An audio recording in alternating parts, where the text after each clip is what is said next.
Bonjour à tous et bienvenue dans cette édition d'information sur PPACI TV. Voici ce qui fait l'actualité. 13 ans après, le général Dogo Blé et certains prisonniers militaires et civils retrouvent la liberté. Le secrétaire général du PPACI a animé une conférence de presse pour se prononcer sur la libération des prisonniers politiques et militaires. Le PPACI s'est prononcé sur la libération des prisonniers politiques et militaires et le déguerpissement à Yopougon-Jesco. C'était lors d'une conférence de presse animée par le secrétaire général ce vendredi 23 février au siège du parti, Ange Abraham. La nouvelle est tombée ce jeudi 22 février à la surprise générale. Le président Alassane Ouattara a accordé la grâce à 51 prisonniers militaires et civils, puis la liberté provisoire à 6 autres détenus.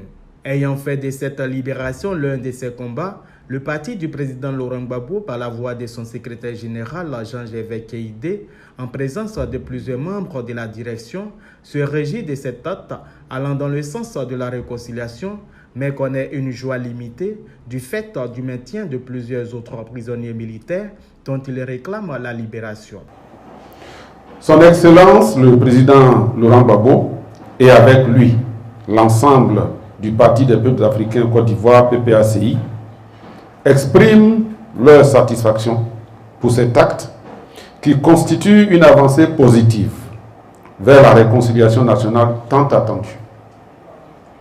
Nous saluons cette décision de son Excellence le président Alassane Ouattara et nous félicitons chaleureusement les familles de ces prisonniers qui sont restés dignes pendant toutes ces longues années et qui peuvent enfin retrouver leurs proches. Nous remercions tous nos partenaires nationaux et internationaux qui nous ont aidés à faire entendre notre voix quant à la situation des prisonniers politiques et militaires, civils et militaires. Cependant, notre voix, notre joie est atténuée par la réalité incontournable de ceux qui demeurent encore emprisonnés, nous laissant ainsi un goût d'inachevé. La réconciliation nationale ne peut être une réalité sans la participation inclusive de chacun. Cela nécessite qu'il soit mis fin aux entraves politico-judiciaires visant à maintenir les opposants politiques, soit en exil, soit en prison, ou encore exclus de toute compétition électorale du fait de leur radiation de la liste électorale. Le PPACI réitère son engagement en faveur de la démocratie, de la justice et de la réconciliation nationale.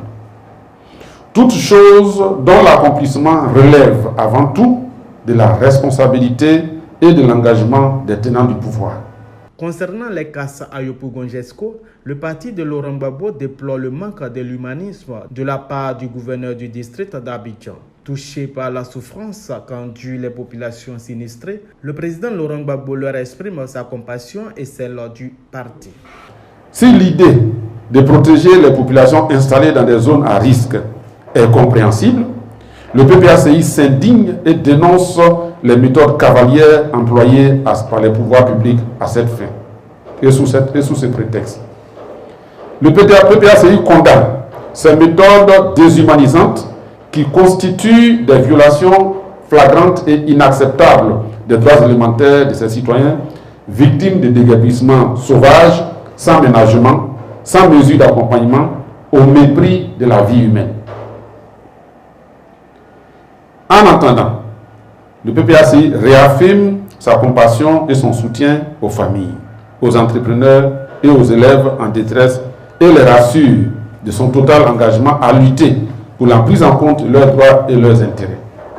Le PPACI marque sa surprise face au caractère inhumain de ces opérations, tient le gouvernement pour responsable de cette situation et de tout ce qui peut en découler. Selon le secrétaire général, le PPACI se dispose à accompagner les personnes sinistrées. Le chef de l'État ivoirien a fini par céder à l'une des requêtes du président Laurent Gbagbo. Il accorde la grâce présidentielle à des prisonniers politiques, civils et militaires. Commentaire Kevin Kobeno. Selon son communiqué en date du 22 février 2023, le Conseil national de sécurité a annoncé la grâce présidentielle concernant 51 prisonniers civils et militaires de la crise post-électorale 2011 et de la désobéissance civile d'octobre 2020. Parmi les bénéficiaires de cette grâce présidentielle figure le général Dogbo Blé, mais aussi Souleymane Kamagaté alias Sultu Soul et Afoussi Bamba, tous les deux proches de Guillaume Soro, ex-président de l'Assemblée nationale ivoirienne. Une autre victoire à mettre à l'actif du président Laurent Gbagbo, président du Parti des peuples africains Côte d'Ivoire. Depuis son retour en Côte d'Ivoire le 17 juin 2021, le président Laurent Gbagbo n'a cessé de réclamer leur libération à chacune de ses prises de parole. Chose faite grâce à son offensive diplomatique. Soulagement et joie au sein du PPACI, de la population ivoirienne et des familles respectives qui retrouvent leurs proches 13 ans plus tard.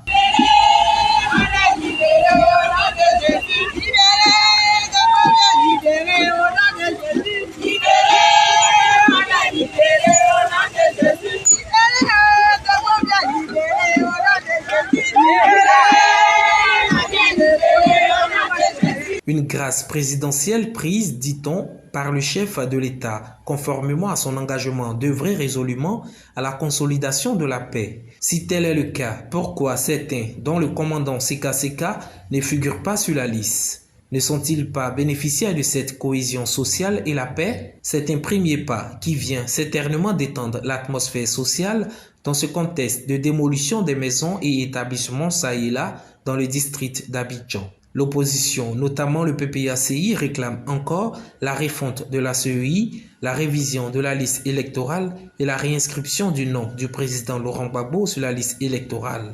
Priorité des priorités pour le Parti des peuples africains Côte d'Ivoire. Tout comme le président Laurent Gbagbo, les 51 prisonniers graciés traînent toujours les effets de leur condamnation. Ils ne pourront plus jouir de leurs droits civiques, comme nous l'explique Sylvain Lobo. C'est la deuxième fois en l'espace de 2 années que le président Ouattara accorde la grâce présidentielle à certains de ses compatriotes qui se trouvaient malgré eux dans des situations judiciaires inconfortables. Le 6 août 2022, Alassane Ouattara accorde la grâce présidentielle à l'ancien président Laurent Gbagbo et à 2 officiers des forces armées nationales. Ce sont le contre-amiral Vaba Vossigno, commandant de la marine nationale, et Jean-Noël Abbaye, commandant de l'escadron de gendarmerie. La seconde grâce présidentielle qui vient de tomber est issue de la réunion du Conseil national de la sécurité, le CNSE, présidé par le président Alassane Ouattara lui-même. Le chef de l'exécutif a donc usé de son droit constitutionnel pour gracier 51 prisonniers politiques et militaires issus de la crise militaro-politique de 2011 qu'a connue la Côte d'Ivoire. Le général de Boublé, Bruno, communément appelé général Courage par ses hommes pour ses faits d'armes, ancien commandant de la garde républicaine, est l'un des illustres prisonniers qui va respirer l'air de la liberté. Oné Kamagaté Souleymane, chef du protocole de l'ancien président de l'Assemblée nationale en cavale, est parmi les graciés. Il est bon de rappeler qu'en plus de la 50aine de prisonniers qui seront relâchés, 6 autres seront mis en liberté provisoire. La décision de l'exécutif ivoirien reste une mesure forte, selon les observateurs, en faveur de la cohésion nationale et de la paix entre les Ivoiriens. Pour rester dans le même esprit, d'autres mesures non moins cosmétiques doivent suivre. Il manque par exemple à l'appel le commandant Seka Seka Anselme,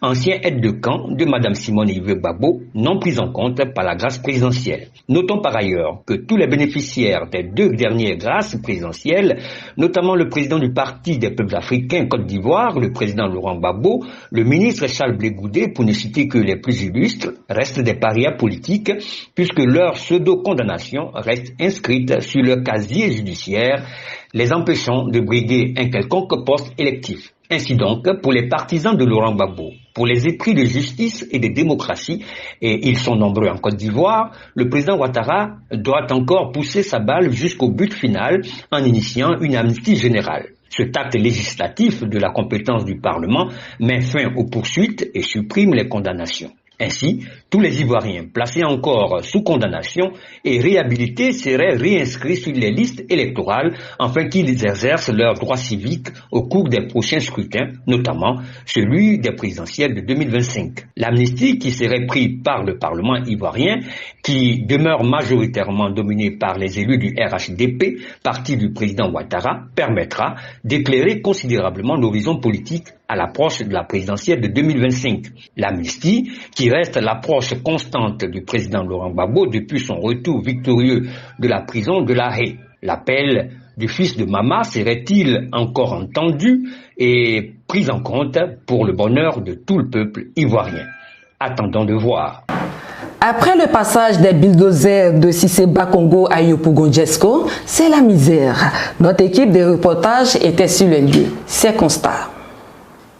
Les rideaux sont tombés sur la 34e édition de la Coupe d'Afrique des Nations qui s'est déroulée en Côte d'Ivoire. Les délégations venues de partout ont regagné leur pays respectif. Les Ivoiriens, eux, sont confrontés à leur triste réalité. Ce sont entre autres le coût élevé de la vie avec un prime à l'augmentation du prix de l'électricité, des familles traumatisées et jetées à la rue. Le coup de marteau de Tamsi, chanté et dansé durant la Cannes, est retourné contre les populations ivoiriennes. À Yopougon Jesco, le choc est grand. C'est le désarroi. Tout un quartier rasé sans aucune précaution. Les larmes de joie de la Cannes font place désormais à celles de la tristesse. Voyant le mal à venir, des jeunes et des membres des familles sinistrées tentent désespérément de se faire entendre. Ce mercredi 21 février, pendant plus d'une heure, ils bloquent l'accès au corridor.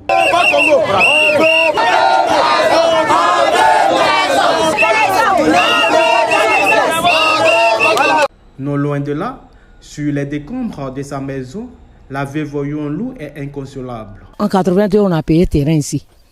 Et on est venu. Comme ça, là, vous l'avez nous dit au moins que oui, ça là c'est vendu. Nous ne savions pas.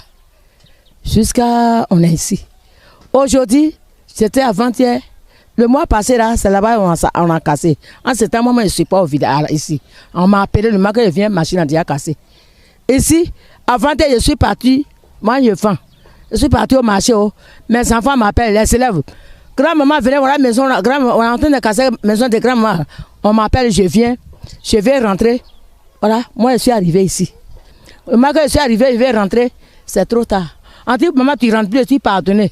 Pardonner les enfants m'aider pour sortir un peu, il y a mon argent dans la maison. Je vais rentrer pour prendre. Parce que quand je vends, je n'aime pas tortine. Et je ne peux pas que mon mari dit de ne plus faire que tortine. Donne tout mon argent, je mets où je mets, je connais. Je dis non, mon argent est dedans, je vais aller prendre. Il dit non, si tu vas, si on te dit c'est cadeau. Et il y a un jeune qui m'a pris. Ils ont cassé toute ma maison.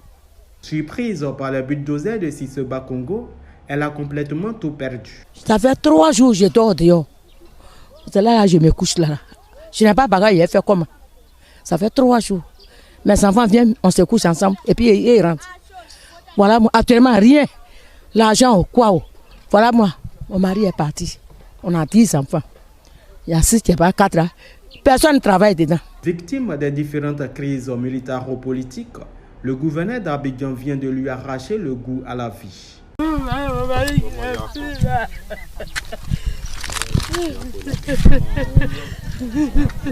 Tout ma famille était ils sont tous partis dans la guerre. Il y avait 7 frères. On les a tués dans la guerre au village. C'est plus aux parents au village.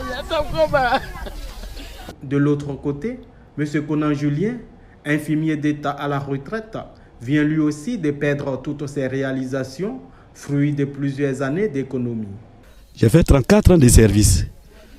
Et c'est en décembre dernier là que j'ai pris ma retraite. Alors, la seule chose que j'ai pu avoir durant toute ma vie, c'est cette maison, petite maison que j'ai faite ici, qui va me permettre au moins de survivre, de faire ma retraite. Avant-hier, les gens sont venus, j'apprends, ils ont cassé le quartier en haut là-bas. Que les ont dit, ils vont casser tout le quartier. Ah, moi ça ne m'intéresse pas, parce qu'on ne peut pas casser un quartier sans nous informer. Bon, peut-être qu'eux, ils ont été informés, donc moi je ne suis pas concerné. Je suis resté là. Jusqu'à 16 h, je vois les enfants courir, ils sont en train de casser encore. Il dit, mais on casse et puis moi j'ai fait quoi? Il dit non, il faut sortir, va enlever tes choses de la maison. Dit, ah, mais moi je ne suis pas concerné, je vais enlever quoi? Je ne suis pas concerné. Je suis là où j'ai pris conscience, c'est que au moment où je vais voir l'école, qui est la seule école à côté de moi, je vois les machines en train de casser. Là, j'ai dit, mais là c'est le comble. S'ils ont pu casser l'école, c'est que ce n'est pas ma maison qui va rester. C'est là que j'ai commencé à sortir mes affaires. Pendant que je sortais mes affaires, la machine était dans le dos de ma maison. Franchement, je ne pouvais plus résister. Et c'est les enfants qui ont pu enlever un peu mes affaires pour sortir, aller dormir quelque part là-bas. Vraiment, ça m'étonne. J'ai la CD. Je me suis posé une question. Si j'ai pu avoir la CD, avant d'avoir la CD, j'ai fait une demande aux autorités compétentes qui m'ont accordé pour dire, bon, le petit mètre carré que tu as demandé là, ça t'appartient. Si on doit le récupérer, je pense personnellement qu'on doit m'informer au préalable. Mais pas de cette façon-là. Je vais où? Mes enfants sont dans les grandes écoles. Ça coûte cher, les écoles. Où je vais avoir l'argent? Pour moi, c'est déjà fini. Je ne vais plus aller fréquenter, d'accord. Mais les enfants, qu'est-ce que je vais prendre pour les aider à évoluer? Le développement d'un État est la chose à laquelle tout pays du tiers-monde aspire. Mais le faire au mépris des normes humanitaires devient problématique. En Côte d'Ivoire, les autorités politiques semblent n'avoir aucune considération pour les populations en faveur de qui disent souscrits au développement. Alors, à quoi rime donc un développement qui emporte les bénéficiaires? 23 ans après, le syndicat national de la recherche et de l'enseignement supérieur va au Congrès pour élire son nouveau secrétaire national. L'ouverture des travaux a eu lieu le vendredi 23 février à l'université de Cocody. Après des semaines de mobilisation et de travaux préalables, le congrès du syndicat national de la recherche et de l'enseignement supérieur SINARES, dirigé par Niamien Messou, a débuté ce vendredi 23 février à l'amphithéâtre de l'université Félix Houphouët-Boigny. Il a pour thème « Quel SINARES face aux mutations sociales ». Plusieurs organisations syndicales de la société civile et politique ont effectué le déplacement. Une délégation du Parti des peuples africains Côte d'Ivoire était à ce congrès, conduite par le premier vice-président Assoua Adou. Ce congrès avait pour parrain le ministre de l'Enseignement supérieur, Adama Diawara, représenté par son directeur de cabinet. Après les mots de bienvenue du président du comité d'organisation aux différentes délégations, c'est au tour du secrétaire national de rappeler le rôle que joue le SINARES et les facultés de ce syndicat et de ses attentes. Souverains, camarades, militants, messieurs les responsables politiques, vous remercie d'être venus et de soutenir cette organisation qui, 23 ans plus tard, se retrouve faire son 8e congrès compte tenu des difficultés. Mais ce n'est pas la première fois. Ce n'est pas la première fois que ça arrive. Lorsque les travailleurs, lorsque la France a été complètement laminée à la suite du district, la guerre éclair, et que Pétain a signé la Boucherie, mais ces travailleurs, à travers la CGT, qui sont levés et qui ont défendu la France avant d'avoir des soutiens extérieurs. Et comme les Allemands savaient cela, ils ont créé un schisme au sein de la CGT en nommant le secrétaire général adjoint de la CGT comme ministre du Travail. Automatiquement, les travailleurs ont rejeté. Il a fallu attendre 2 ans après, lors des accords de Pérou, pour que la CGT fasse son unité. Ce n'est pas la première fois donc que cela arrive. Le SINARES assume son histoire et cela devrait être refait. Le SINARES préférait la même chose. Oui, nous sommes un syndicat qui nous intéressons aux questions d'intérêt national. Tant que la Côte d'Ivoire sera attaquée, le SINARES va se sentir concerné. Donc, sur ce point, c'est vrai que cela nous a affaiblis, mais nous allons nous adapter. Nous allons adapter le SINARES aux mutations sociales sans jamais se réduire. C'est la raison pour laquelle nous formulons le vœu que le syndicat, que ce 8e congrès redonne la vigueur tous les sens aux revendications des travailleurs et que nous revenions à des choses plus fortes pour une meilleure organisation sociale. Des attentes que le représentant du parrain transmettra au ministre de l'Enseignement supérieur, puis a donné des conseils qui pourront rendre encore plus fort le syndicat. La mutualisation. Avant de déclarer ouverts les travaux pour cette première journée. Quant aux syndicats frères, sociétés civiles et partis politiques, ils se sont succédés au pupitre non seulement pour remercier ce grand syndicat dont ils se sont inspirés. Tous sont unanimes de la qualité de son rôle qui doit aller beaucoup plus loin. Les travaux de ce congrès se poursuivent ce 24 février pour connaître celui qui sera élu le tout nouveau secrétaire national. Et voilà qui met fin à cette édition produite par l'ensemble de la rédaction. Prochain rendez-vous sur PPACI TV. Au revoir.